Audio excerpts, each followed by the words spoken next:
tayo dito sa Barangay Bagong Baryo sa Caloocan. At nako, ito hong kasama natin ngayong umaga, itong si Boy Bawal. Mainit ho talagang mata sa mga maling-maling pamamaraan, paglalagay ng mga campaign poster at iba't iba pang mga campaign paraphernalia. Hindi ho siya nagtagal at hindi siya lumayo, ang dami na niyang nakitang mga maling-mali na mga nakapaskil dito sa kapaligiran. Boy, ano ba yung mga nakita mo? Nakita ko yung mga tamang sukat at saka maling pagdedicate. At saka sa public vehicles, may nakita ko sa tricycle about doon. Ito, papakita po natin, isa-isahin lamang natin, kasama pa rin natin si Director Jimenez. Papakita po natin yung mga nakita natin kanina, yung tinutukoy ni Boy na wala sa tamang sukat at nakadikit sa pader. Oo. Ayan, halimbawa yan, medyo tama ang sukat niyan pero wala siya sa common poster area. Kaya bawal kagad dyan, automatic, no? Nasa labas ng common poster area. Ito naman, ayan, itinuturo niya, no? Pagdating ng March 29, bawal na kasi mga lokal na kandidato. Ito party list.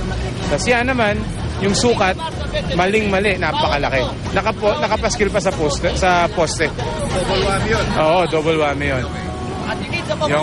Balikan ko lamang po yung binabanggit yung common poster area. Ito hong mga lugar na ito, tukoy ho ba to at malinaw ba sa mga kandidato kung saan ito? Oo, malinaw yan sa kanila dahil ang local EO namin ang nakikipag-ugnayan sa kanila.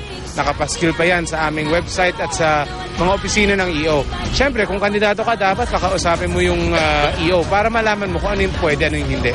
At alam nila kung nasa ng common poster areas.